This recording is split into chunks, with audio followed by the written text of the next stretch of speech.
Magandang umaga po sa kanilang lahat. Okay, maraming salamat. Purihin natin ang Panginoon sa umagang ito na tayo muling sasamba sa Kanya at mag-aral ng Kanyang banal na salita. Kaya kung meron kayong Biblia, pakibukas ng Bible sa Matthew chapter 2. Tilang basahin ito, simula sa verse 1 up to verse 9. Basahin po natin ito ng sagutan, Kung meron kayong Bible na Tagalog, sumabay sa akin sa verse 1, ang English mag-respond sa verse 2, up to verse 9. Kay Tagalog po yung mauna. Matthew chapter 2 verse 1, kay begin. Nang ipanganak nga si Jesus sa Bethlehem ng Judea, na sa kaarawan ng haring si Herodes, narito ang mga pantas na laki nagsidating sa Jerusalem mula sa silanganan at nagsipagsabi,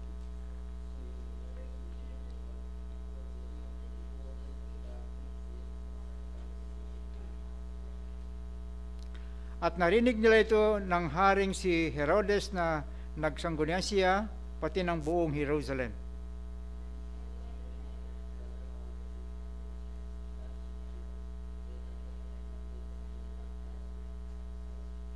At sinabi nila sa kanya, sa Bethlehem ng Judea, sapagkat ganito ang pagkasulat sa propeta ng propeta.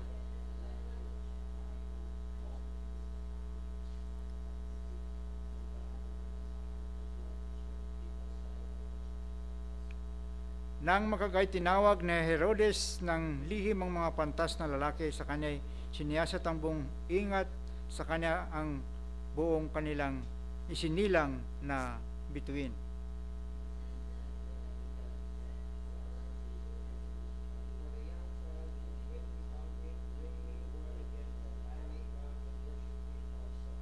Sabay-sabay sa verse 9, at sila pagkarinig sa hari ay nagsiyaon ta kanilang lakad, at narito ang bituin kanilang nakita sa silangan ay nanguna sa kanila hanggang sa sumapit sa tumigil sa tapat na kinaruunan ng sanggol. Naway pagpalain ng Panginoon pagbasa ng kanyang banal na salita. Tayo po'y manalangin. Dakila naming Diyos sa masalangit, muli kami lumalapit sa iyo. Iniling namin Diyos ang iyong patnubay at pangunguna sa aming pag-aaral ng iyong salita. Kaya Diyos, tulungan mo ang iyong lingkod sa umagang ito, sa pagbabahagi nito. Bigyan mo ng makalangit na katalinuhan sa pangunguna, Panginoon, ng banal na Espiritu. Gayun din, Panginoon, lahat na makikinig, ito'y maging pagpapala at buksan ng isip nila na meron kami mapulot na panibagong kalakasan, panibagong hamon, Panginoon, sa bawat sa amin. Patnubayan mo rin maging makasama namin sa daan na naghanda sa gawain nito na ipagmadali nila upang sila, O Diyos, ay makatanggap din ng pagpapalagay sa amin. Kaya ang lahat ito, Diyos, aming iniling na mayroong pagpapasalamat sa pangalan ng Panginoon Kristo. Amen. Kaya ngayong umaga tayo patuloy na mag-aaral sa paksa na ating mayroong kaugnayan sa pagsamba. Kaya ngayong umaga ay ating pag-aaral dito, ang isa sa mga partikular na tao na talagang sila po ay sumamba, at kung ano po yung kanilang pamamaraan ng kanilang pagsamba at ano po ang kanilang mga ginawa. Kaya ulitin kong babasahin ang sinabi dito sa verse 2 ng Matthew chapter 2. Saan naroon ang ipinanganak na hari ng mga Hudiyo? Sapagkat aming nakita ang kanyang bituin sa silanganan at naparito kami upang siya ay sambahin. Kaya dito malinaw yung kanilang layunin. Narito kami upang siya ay sambahin. To worship yung pinaka layunin nila. Kaya dito ating makikita, mayroong kaugnayan sa ating paksa, ano po yung mga katotohanan mayroong kaugnayan sa kanilang pagsamba. Kung atin pong balikan o i-review ating pinag-aral po na karalingwa, ay yung mga sikreto, kung paano tayo makatanggap ng mga blessings sa pananambahan. Ano yung dalawa na summary natin? Sino pang nakalala? Yun, preparation and participation. Sa preparation, marami po tayong ihanda. Physically, mentally, tsaka spiritually. Physical lang ihanda natin. Ating mga kasuotan, medyo maligo tayo, magpabango tayo, magkain tayo ng maaga, maayos. Huwag tayo pupunta dito na dito tayo nakakain kasi affected yan. Kagaya sa atin dito tayo sumasamba hanggang mga 11:30, 11 minsan, gutom ka na, kaya kung hindi ka nagkain, yung isip mo, wala na sa pananambahan, kundi ang isip mo ay doon sa pagkain na. Gusto mo nang umuwi. Kaya yan sa mga kailangan i-prepare natin physically. At gayon din sa spiritual, anong dapat natin i-prepare sa spiritual? Prayer. Pag-pray po natin ang ating sarili, yung mga lingkod ng Diyos na gagamitin, yung salita niya na ating pag-aaralan, pag-pray po natin. Ating motibo natin, napakahalaga tayo pupunta sa samba ngayon. Anong motibo natin? To worship, upang sumamba. Kaya yan, spiritually ating ihanda, no? Asa gayon din ating ihanda rin ng maging ating sa spiritual yung mga Biblia natin. Dala-dala tayong Biblia, huwag tayong mahiya na magdala ng Biblia. Kaya kailangan pa sa ating paghahanda. At gayon din sa participation, mag-participate tayo sa time ng prayer. Makinig tayo sa pinagpipray. Gayon din sa umaawit ng umawit tayo. Scripture reading, magbasa tayo ng Biblia. At makinig tayo sa mensahe. Kaya maraming bagay ang marin nating ihanda. Mayroong kaugnayan sa pagsamba. Kaya napalaga yung tayo po ay naghahanda at nagpo-participate sa time ng tayo po'y sumasamba sa ating Panginoong Diyos. Kaya ngayong umaga po ay ating pag-aalan dito, marahil ito isa rin sa mga kilala sa banal na kasulatan na talagang sila po'y sumamba. Ito ang tinatawag na the wise men worship the true God. Yung mga pantas ay sumamba sa tunay na Diyos.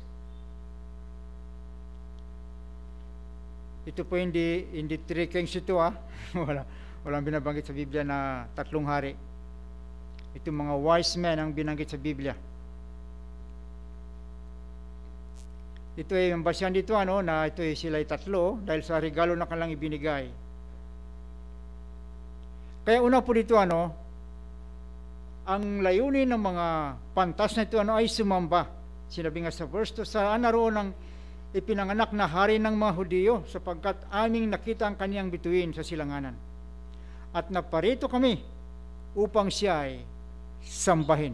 Naparito kami upang siya ay sambahin. Kaya doon po very clear ang kanilang ang layunin nila.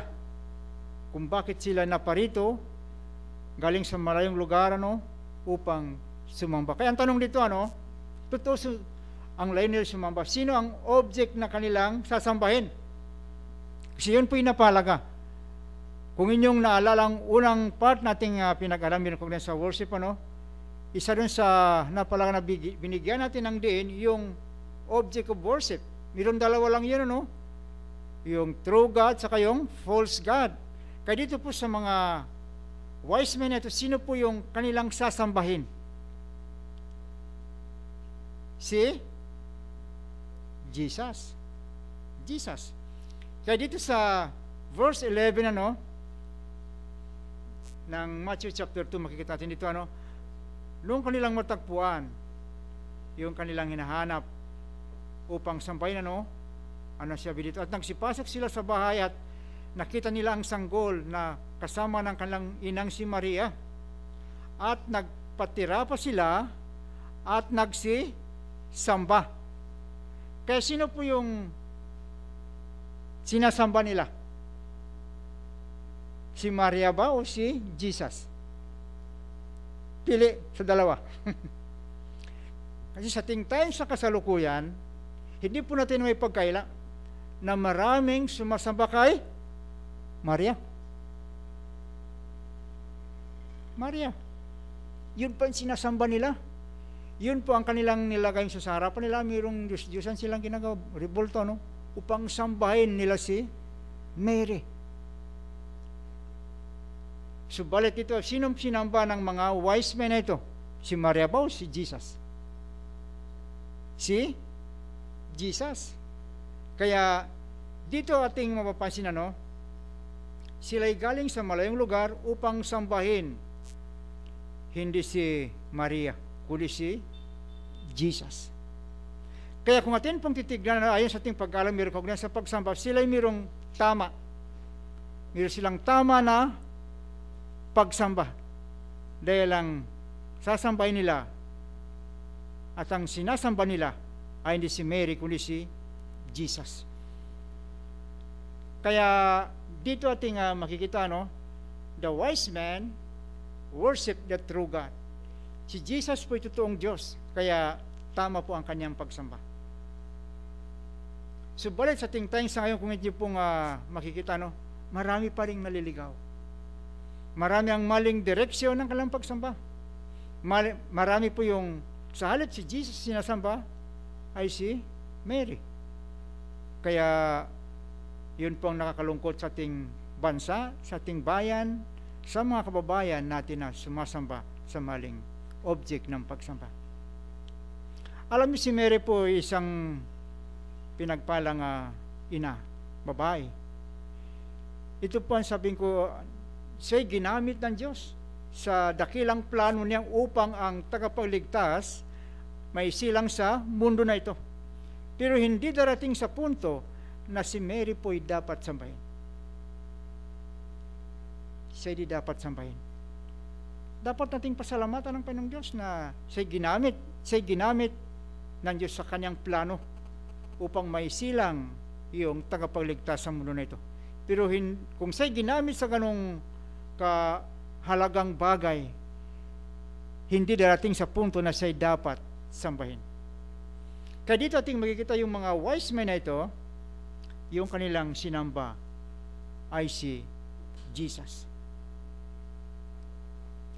At ating makikita dito, ano, yung kung gaano kahalaga sa kanila yung pagsamba. Kung gaano ka-importante yung pagsamba sa kanila. Saan sila galing? Sinabi dito, ano, sa verse 1. Narito ang mga pantas na lalaki ay nagsidating sa Jerusalem mula sa silanganan. Kaya saan sila galing? Sa silanganan. Ano po yung silanganan na ito?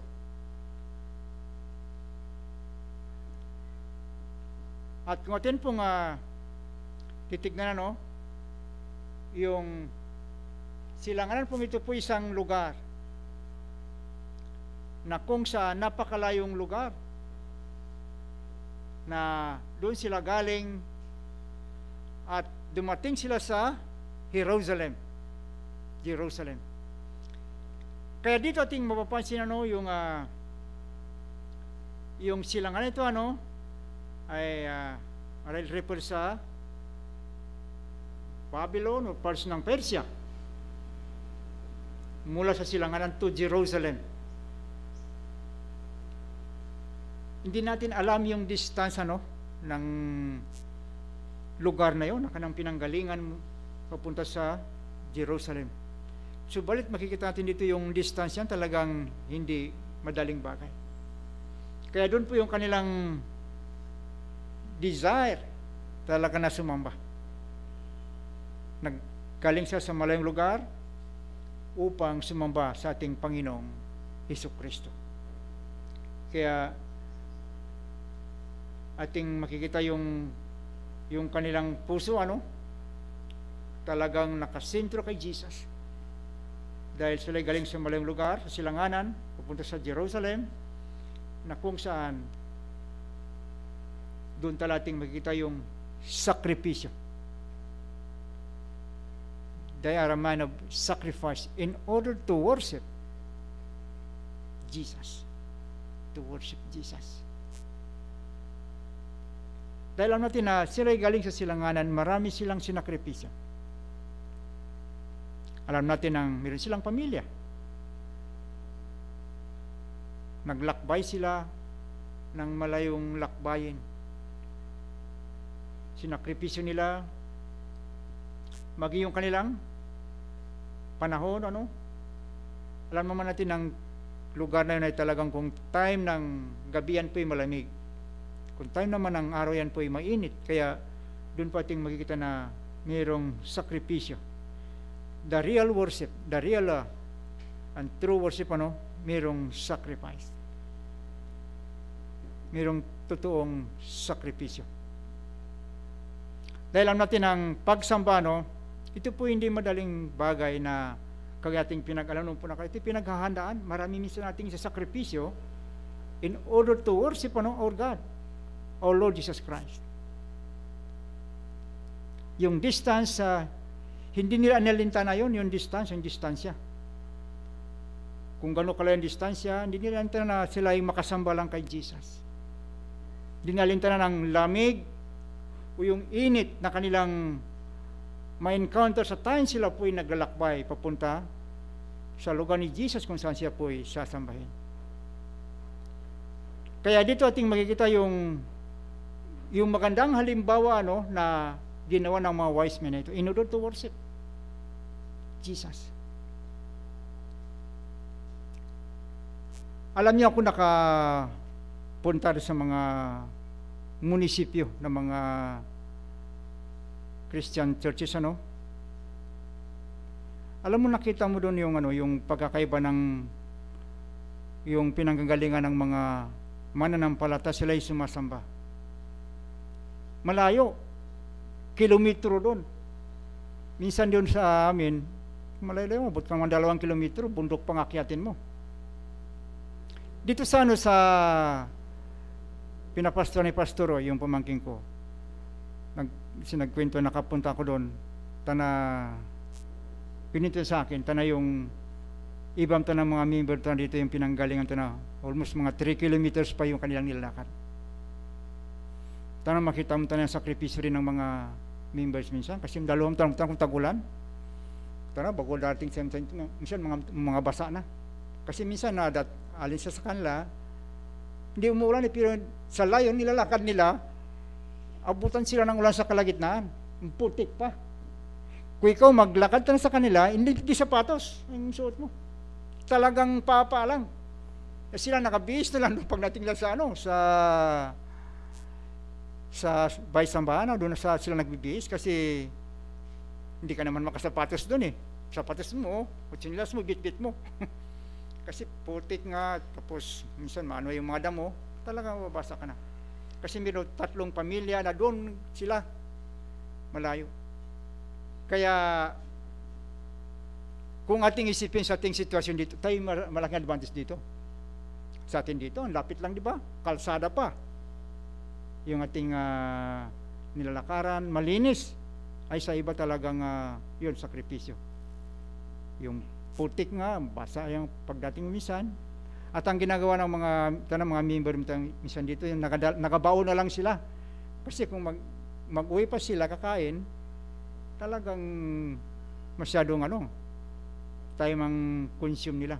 Kaya sila nakabalot na lang ng saging, yung pagkain nila. Kaya doon sila naka-fellowship sa church. Binabanggit ko yung minsan yung sakripisyo nila, kung sila po'y sumamba. Ang mga distansya hindi hadlang.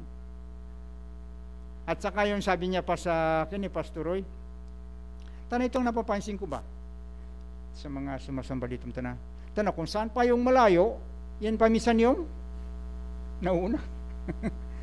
Nauna, totoo. Kung saan pa yung ilang kilometro ang pinanggalingan, yan pa nauna dito.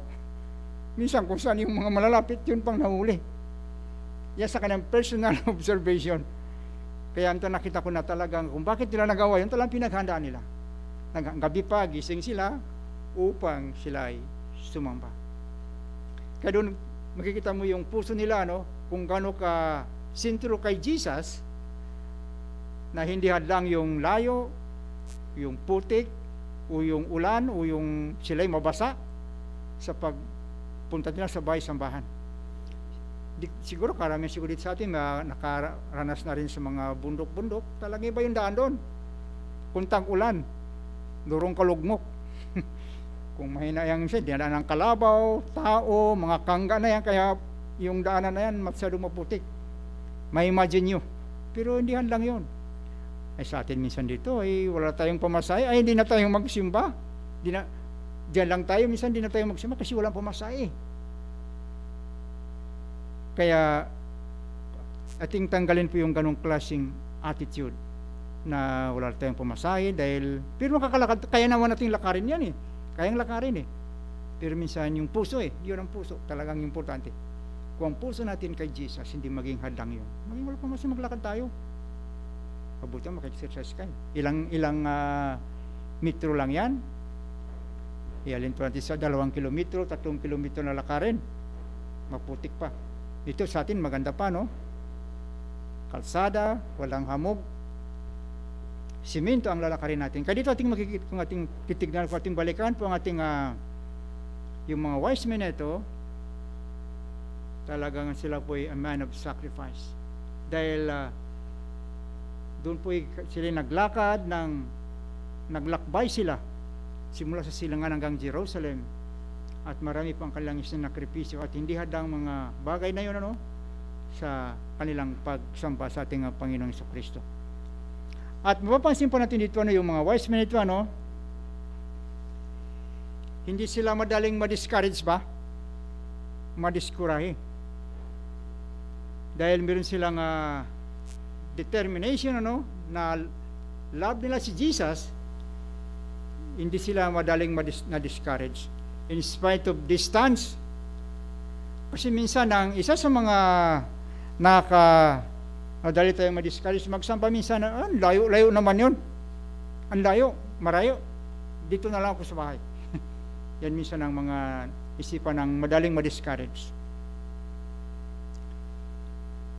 Subalit yung mga wise men na ito, hindi po madaling ma-discourage sila in spite of distance, in spite na hindi pa nila talaga alam yung exact na lugar. Bagamat mayroong binanggit na lugar, pero yung exact na kung saan pinanganak si Jesus ay hindi pa nila alam. Hindi sila na-discourage doon kasi mapapansin natin dito, sinabi sa verse 2, saan naroon ang ipinanganak na hari ng mga Hudyo? Ibig sabihin na habang sila po'y naglalakad, panay yung tanong nila. Siguro sa mga bahay-bahay, meron ba kayong nabalitaan? Meron ka ng kay Jesus kung saan siya pinanganak? Kaya saan naroon ang pinanganak ng hari ng mga Hudyo? Sapagkat aming nakitang bituin sa silanganan. Kaya hindi sila nahiya magtanong-tanong. Hindi sila nahiya na punta sa mga tahanan magtanong kung saan po yung hari, saan po yung si Jesus. Kaya dito ating makikita yung lakas loob nila, yung determinasyon nila. Minsan sa atin madali tayong mahiya Saan ba dito yung Baptist Church na pang sumamba ako? Minsan nahiya pa tayo Tanong lang ng bahay-sambahan, saan tayo pang sumamba ka? Huwag tayong mahiya. Dahil kung ang puso natin si Jesus, hindi po maging hadlang po yan. Subalit alam natin na si Satan po yung malagi siyang mayroong mga hadlang, kung tayo po yung mayroong determinasyon na to worship our Lord Jesus Christ, mayroong siyang mga hadlang upang hindi tayo makasamba sa Kanya. Kaya magpasalamat tayo sa Panginoon na ating nakilala si Jesus, na siya po'y karapat-dapat at siyang dapat sambahin, si Jesus. Gano'n po tayo kadaling ma-discourage? Kung lalong-lalo pa sa araw ng linggo, araw ng pananambahan, wala kong bagong damit. Ay, ito, minsan mga ganung bagay naging instrumento. Paminsan na hindi tayo makasamba. Sa damit lang, madali tayong ma-discourage. Sa ating family, money, minsan yan sa mga hadlang. Subalit, yan po ay hindi natin gawing hadlang upang hindi tayo makasamba kay Jesus. At atin pang mapapansin dito, yung meron kaugnayan ng pagsamba ng mga wise men na ito, nakita natin na talagang sila po they are a man of sacrifice, they are a man of determination, not easy to discourage in order to worship our Lord Jesus Christ. At dito ating mapapansin na they prepared sila before he leave their home. Meron silang inihanda. Di ba yan din ang ating tinalakay yung po nakarang linggo? Yung preparation po yung napakahalaga sa pagsamba. At dito ating mapapansin meron silang inihanda bago nila sambahin si Jesus. Ano pang inihanda nila? Dito po sa verse 11. At nagsipasok sila sa bahay at nakita nila ang sanggol na kasama ng kanyang inang si Maria. At nagpatira pa sila at nagsisamba sa kanya. At pagkabukas nila ng kanilang mga kayamanan, ay inihandog nila sa kanya ang mga alay na ginto, kamangyan at mera. Ano pang inihanda po ng mga wise men ito? Bago sila sumamba, natagpuan si Jesus pang sambahin nila. Di ba maraming inihanda nila? Una pang sarili nila, talagang handa sila na kanilang sambahin si Jesus. Kasi alam nila na hindi madali ang kanilang gagawin. Yung distance pa lang, napakalayo yun. Yung init sa araw, lamig sa gabi. Kaya kailangan handa ka sa ganong situation na yung harapin sa time na ikaw po sumamba kay Jesus. At ano pa yung ating makikita dito na inihanda nila. Inihanda nila yung mga hindrances na yun, nahanda sila, ano man ang mga hindrance, talagang sila ay patuloy sila. At sila'y naghanda rin ito ng mga material na bagay. Anong ginala nito? Sa verse 11, inihandog nila sa kanyang mga alay na ginto, kamangyan, at mera. Ito pa hindi madaling bagay, ito pa yung mga mamahalin ito, ginto. Ibig sabihin, bago sila umalis sa kanilang tahanan, yun po yung dala-dala nila na yun. Nang layo nila ibigay ihandog siya dito, ihandog nila kay Jesus. Ibig sabihin, nag-prepare sila. Handa nila ang mga bagay na ito para kay Jesus. Dahil lang natin na sa tamang pagsamba, kailangan tayo po maghanda. Upang makatanggap tayo ng mga pagpapala, maghanda tayo. Di ba kaya sinabi ko sa kanina, ni-review natin, marami ang dapat ating ihanda nung tayo po sasamba sa Panginoon. Physical, spiritual, kaya maging mentally, we are prepared. Dito po sa 1 Corinthians chapter 16, verse 2. Dito po mayroong sinabi ang Biblia na dapat nating ihanda. Chapter 16, verse 2.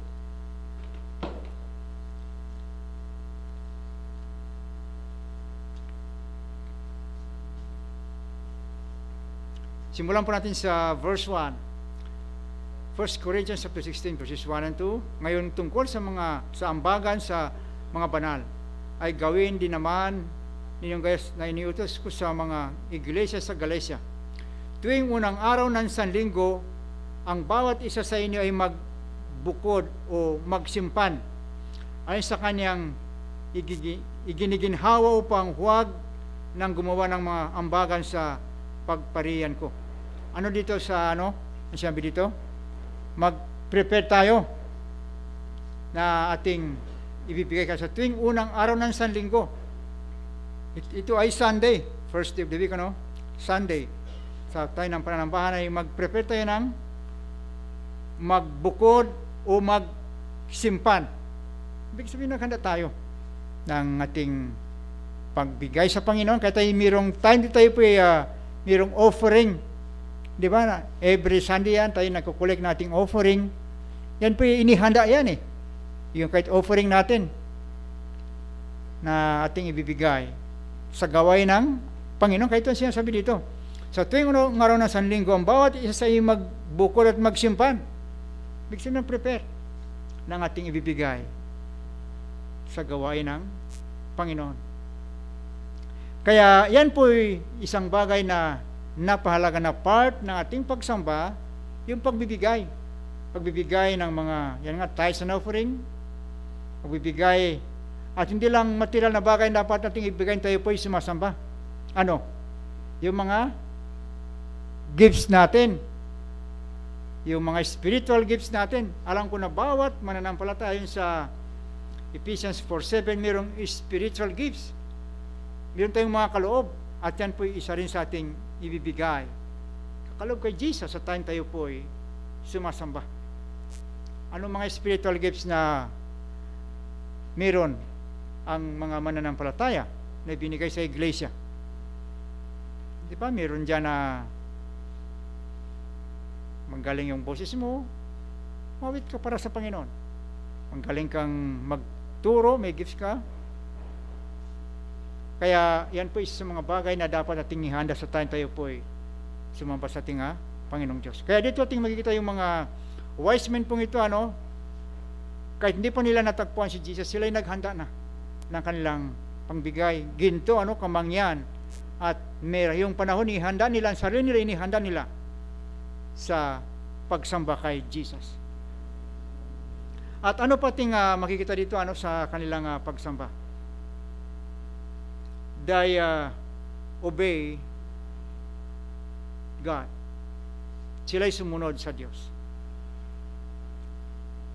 Sinabi sa verse 12, at palibhasa ay pinagsabihan sila ng Diyos sa panaginip, huwag silang mangagbalik kay Herodes, ay magsiuwi sila sa kanyang sariling lupain sa ibang daan. Kaya dito ating makikita na iba po yung kaisipan yung utos sa kanya ng Diyos na dapat nilang gawin, at iba rin ang utos ng hari Herodes kung matagpo nila si Jesus. Ano sabi ng hari? Kung matagpuan niyo si Jesus, ay muli kayong bumalik sa akin upang sambahin ko si Jesus. Yan sinabi dito sa verse 8. Kayo magsiparoon ay pagtanong ng buong ingat tungkol sa sanggol, at makasumpong ninyo sa kanya ay pagbigay alam niyo sa akin upang ako naman ay naparoon at siya ay aking sambahin. Kaya dito natagpuan nila na si Jesus And then, nung matagpuan nila si Jesus, mayroong minsay naman na galing sa langit sa pamagitan ng panaginip. Galing sa Diyos. Sinabi nga sa verse 12, palibhasa ay pinagsabihan sila ng Diyos sa panaginip, huwag silang magbalik kay Herodes. Kaya sa time na ito, sa time na yun, kailangan ng decision nila. Sino ba ang susundin nila? Yung hari o yung Diyos? Sabi ng hari, bumalik kayo. Sabi naman ng Panginoong Diyos, huwag kayong bumalik. Kaya dito ating mapapansin sa pagsamba natin sa ating Panginoong Diyos, palaging humahad lang si Satan sa kalooban ng Diyos. Siya palaging parang kumukuha siya ng bahagi na upang hindi tayo makonsentrate sa ating pagsamba. Kaya dito ating makikita maging sa mga wise men na ito, mayroon silang napakahirap na desisyon dito. Sino bang sundin nila? Kailan silang bumalik kay Herodes o ang Panginoong Diyos? At alam natin dito na hindi pwedeng sila'y sumunod sa dalawa. Kailan isa lang ang piliin nila eh. Dahil alam natin dito na kung sila ay, ang purpose naman ng hari kung bakit bumalik sila upang malaman kung saan yung ipinganak si Jesus, upang patayin si Jesus. Subalit sila isang mga tao na mayroong takot sa Diyos, mga mananampalataya, kaya kanilang sinunod ay ang Panginoong Diyos. Hindi sila bumalik kay Herodes, kaya sila ay dumaan sila sa ibang daan. Kung saan ang instruction ng Panginoon, sa pamagitan ng panaginip, yun po ang kanilang ginawa. Kaya sila doon talaga yung determination lang na sila ay sumunod sa ating Panginoon Diyos. To obey God.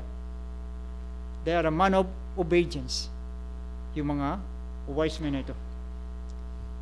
Kaya kailangan tayo bilang mga mananampalataya. Sa time tayo po ay sumasamba. Kailan maging wise tayo? Wise tayo yung mga strategy ng kalaban, si Satan. Minsan din natin alam na tayo pala ay pinaglalawan ni Satan. Walang pinipili ito. Ordinaryo kang mananampalataya o isa kang manggagawa. Alam nyo, narinig ko at ito sinare sa amin nung ako din pa sa Bible School.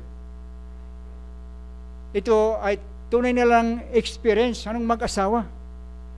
Yung nag-share nito, isa sa mga teacher namin sa BBSI, sa Bible School. Bago siya nagturo sa Bible School, siya naging pastor na matagal sa Bukidnon. Napakalaking church yun.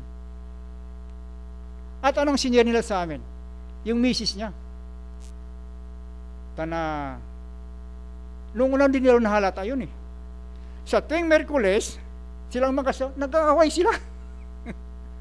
Nag-aaway sila yung mag-asawa. Na makalit na bagay, kung anong pinagdidiscuss nila, ito siya talaga, totoo ito, na Sunday, mga maliit na bagay, nagdidiskusyon ba sila? Ano ito? Mga ordinaryong araw, wala naman eh. Pisa tayo ng mayroong gawain ng Panginoon, mayroong maliliit na bagay na talagang sumisingit si Satan. Kaya bandang huli, napansin na nila. Talagang ito'y gawain ni Satan. Gawain ni Satan. Kaya ang ginagawa ng misis niya, Dad, ngayon ay Sunday. Ngayon ay Wednesday, meron tayong gawain. Mag-ingat tayo. Nagapaligid naman sa atin si Satan. Di natin alam, nung una di natin alam na tayo nag-diskusyon, tuwang-tuwa siya. Pero ngayon alam na natin.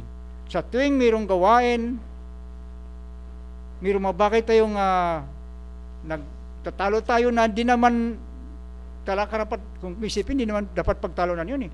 Pero minsan yung concentration natin, yung pagsamba natin, lalo pa ikaw yung pastor, nangyari mga bagay na yan. Kaya, hindi lang ito sa mga manggagawa. Maging sa mga members, tandaan nyo. Iba-iba lang yung style minsan ni Satan na kung saan tayo po ay inatake niya upang ma-discourage tayo, mahadlangan ang ating pagsamba sa Panginoon. Ang concentration natin ay mawala. Ano kayang mga hadlang sa atin? Araw ng linggo, masarap, matulog. Alam natin linggo. Anong oras tayo magigising? Sarap patulog. Minsan hindi natin alam yun na yun pala sa mga gawin na yung kalaban natin. Kaya maging aware tayo. Sa time tayo po'y sumasamba. Kagaya natin sa mga wise men ito, nandun po yung mensahe ng Diyos na huwag silang sumunod sa sinabi ni Haring Herodes. At doon din po yung sinabi ni Herodes, bumalik kayo. Magkasalungat. Kasi alam natin na si Satan talaga yan ay salungat talaga sa kalooban ng Panginoon ang kaniyang ginagawa. Kaya dito ating makikita na yung mga wise men talaga mayroon silang not easy to discourage, mayroon silang determination sa kabila ng mga ganong hadlang na ginagawa ni Satan, na bumalik sila kay Herodes, hindi nila ginawa yun. Sila po ay sinunod nila yung kalooban ng Panginoon. Kaya dito ating mapapansin, ano po yung blessing? Yung blessing na tanggap ng mga wise men ito nung sila po ay sumamba sa ating Panginoong Jesucristo, na kabila ng maraming hadlang ay hindi naging dahilan yun upang hindi sila makasamba at hindi nila masamba ating Panginoong Jesucristo. Una po, yung God's guidance. Guidance, yun po yung pangunguna ng Panginoong Diyos sa pamagitan ng bituin. Dahil alam ng ating Panginoong Diyos, ang puso nila talagang meron silang determinasyon, meron silang pag-ibig kay Jesus, kaya sila pinatnubayan sila. Pinatnubayan sila ng Panginoon sa pamagitan ng bituin. Yan po sa verse 7, verse 9, saka verse 10. Ibig sabihin, sa pamagitan ng bituin, yun po yung guide nila. Yun po nagtuturo kung saan pinanganak si Jesus. Yan po ang unang blessing. Ibig sabihin na kabila ng mga hadlang na dahil mayroong guidance na hindi sila naligaw. Bagamat mayroong sakripisyong pagtuntun nila kung saan pinanganak si Jesus, pero hindi hadlang yun. Yung distance, yung mga disturbances na kanilang na-encounter, kahit siguro marami nang tinanungan sila ng mga tahanan na hindi nila alam, hindi pa rin sila discouraged. Patuloy tayo nating hanapin kung saan pinanganak si Jesus. Naniniwala ko siguro hindi lang 10 ang bahay na tinanungan nila. Yan ang sinabi diba sa verse 2, saan naroon ang pinanganak na hari ng mga Hudyo? Baka sobra pa 70 o higit pa sa 100 na tahanan na kanilang tinanungan kung saan pinanganak si Jesus. Subalit pare-pare po yung sagot, di namin alam. Di namin alam. Siguro kung tayo noon ay balik na tayo. Pero man daming tinanungan natin, wala min lang isa na mayroong alam kung saan pinanganak si Jesus. Pero hindi yun hadlangang, hindi sila madaling ma-discourage. Kaya God's guidance. Ikalawa dito, they receive joy. Kagalakan, joy. At ang joy na yun, hindi po kayang ibigay ng mga material na bagay. Joy na yun galing sa Diyos to worship Jesus. Kung meron tayong tamang motive, tamang spirit, yung joy na yun sa puso natin, hindi mapigilan yan. Kaya minsan kahit sa pag-awit lang natin, makikita mo yung yung puso talaga natin na mayroong joy na sambahin ng ating Panginoong Kristo, lumalabas sa bibig natin yung pag-awit natin na pagpupuri sa Panginoong Diyos. Yung joy ba na kasi makikita mo sa audience, yung umaawit talaga na mayroong joy sa puso niya, o umaawit po dasig ng umaawit lang, napapansin mo yan kung ikay umaawit ka na mayroong joy sa puso mo, talagang sa mukha lang, makikita mo yung iba yung reaction mo. Kaya yun po yung na-receive nila. They receive joy dahil sa puso na sa pagsamba sa ating Panginoong Diyos. And then, ang last ito, they receive God's protection. Protection. Sila'y pinotektahan ng Panginoong Diyos. Sa halip na sila po'y patay ni Haring Herodes, ang Diyos po'y nagbigay ng proteksyon sa kanila. Hindi sila bumalik sa lugar ni Haring Herodes, kundi sila ay pumunta sa ibang lugar na kung saan itinuro ng ating Panginoong Diyos. Kaya doon po natin minsan makikita yung kabutihan ng Panginoon kung ating sinusunod po yung kanyang kalooban. Kung ating sinusunod ang kanyang kalooban, ang kanyang nahanda tayong sumunod sa kanya, mayroong proteksyon ng Diyos sa atin. Kung siyang unahin natin. Marami tayong halimbawa sa Biblia, di ba, na ating makikita na dahil kahit din mayroong delikadong buhay nila kung kanilang salungatin yung mga hari, pero ang nasa puso nila ay sundin nilang Diyos dahil may kasiyan sila na sumunod sa Panginoon. Nandun po yung proteksyon ng Panginoong Diyos. Di ba, diyan si Shadrach, Meshach at Abednego, doon proteksyon ng Panginoong Diyos. Bagamat nilagay sila sa horno, walang naman silang naramdaman na init. Doon ang proteksyon ng Panginoon, doon ang miracle ng Diyos na ginawa. Kay Daniel, saan? Nilagay siya sa yungib ng leon. May isang kudlit, di man lang siya kinagat ng leon. Doon ang proteksyon ng angel ng Diyos na magpadala ng angel upang hindi masaktan si Daniel. At marami tayong mabibigyan na halimbawa sa Biblia. Kung nasa puso natin, unahin natin ang ating Panginoon Diyos, lalong sa pagsamba. Andun po yung special na protection na bibigay sa atin ng Panginoon Diyos. Doon po ng joy, doon po yung God's guidance. Kaya yan po ating nakita dito sa mga wise men na ito, na kung saan na sila ay sumamba sa tunay na Diyos. Kaya tamang-tama, eksakto ating time. Baka meron kayong gustong idagdag o itanong meron kunting sa ating paksang tinalakay. Meron kaugnayan sa mga wise men na ito na sumamba kay Jesus.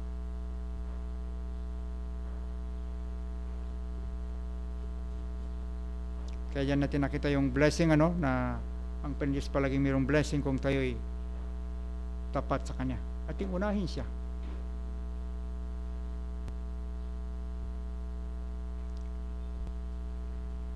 Okay, kung wala na, tayo po'y manalangin. Dakila naming Diyos sa masalangit, maraming salamat Panginoon sa umagang ito, sa paksa namin tinalakay, mayroong kaugnayan sa pagsamba. Nakita namin Panginoong Diyos ang mga pantas na itong papanom, sila ay nanggaling sa malayong lugar. Maraming bagay silang isinakripisyo Panginoon, alang-alang kay Jesus upang sambahin nila. Kaya nakita namin o Diyos ang mga hadang na kanilang na-encounter bago nila natagpuan ang kanilang hinahanap upang sambahin. At hindi hadlang ngayong distansya upang sambahin nila si Jesus. Hindi hadlang Panginoon yung marami silang tinanungan meron kaugnayan kung saan si Jesus na hindi nila alam yung tinanungan nila kung saan si Jesus, si pinanganak. Sila nagpatuloy, Panginoon. No, Diyos, bigyan mo kami ng ganong puso, Panginoon, kami ay sumamba sa iyo. Alam namin, Diyos, maraming mga ginagawang ang kalaban namin upang kami sumamba sa iyo. Mga hadlang upang hindi kami makasamba sa iyo, upang concentration namin mawala. Subalit, salamat, Diyos, sa magandang halimbawa na pinakita ng mga wise men na ito, na ito'y maging halimbawa sa amin, tatay na kayo pa'y sumasamba sa iyo, Panginoon. Kaya, salamat, Panginoon, sa mga katotohanan ito. Ito hindi lang namin malaman, hindi lang namin ito marinig, kundi higit sa lahat ito'y ma-apply namin sa mga buhay bilang mga mananampalataya. Kaya lahat ito ang niling na mirong pagpapasalamat sa Panginoon Jesus. Amen.